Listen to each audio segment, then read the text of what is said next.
roadworks can be disruptive and have an impact on trade, but on high streets up and down the region, that can be hard to prove.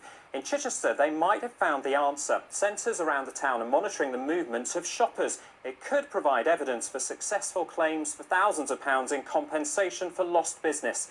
Here's our business correspondent, Alistair Fee. Most people don't know it, but the movements of these shoppers are being recorded. Small black sensors carefully placed around the city are anonymously counting passers-by via a signal sent from each mobile phone. We're looking for patterns around the city, not individual people. We don't want to sell data, we don't want to get information or find people. We want the city and understand more about the city and how people are using the streets. As long as you're carrying a mobile phone, the technology can pinpoint where people are and where they're going. If you are opening a new business, it could show you the best place with the most footfall. It's helping in other ways too. Major gas works to replace pipes has been ongoing since January. For some, that's had a major effect on trade. It's not good for the people because when there's noise and everything outside, people are rushing by, they don't want to stop and look in the windows. Even if you've got the door shut, it's still very noisy.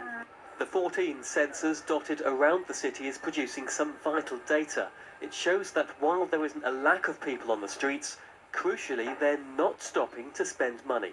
We were able to look at the sensors and find that the foot flow wasn't down at all, but we could see that the dwell time was down. People weren't stopping to go and make their purchases, to go investigate the shops, go and have a coffee. They were just getting out of that area as quickly as possible.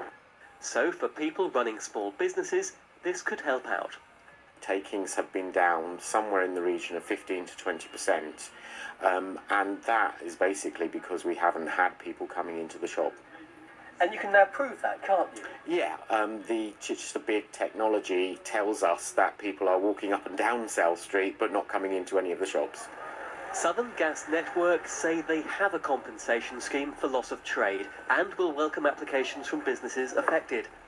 As more information is collected, this will be used to plan major events, ease parking problems, and even tell businesses when to employ more staff. Alistair Fee, BBC South Today. Let's move straight on to the sport now. Lewis Coombs is here. Around the city is producing some vital data. It shows I did have my name up there.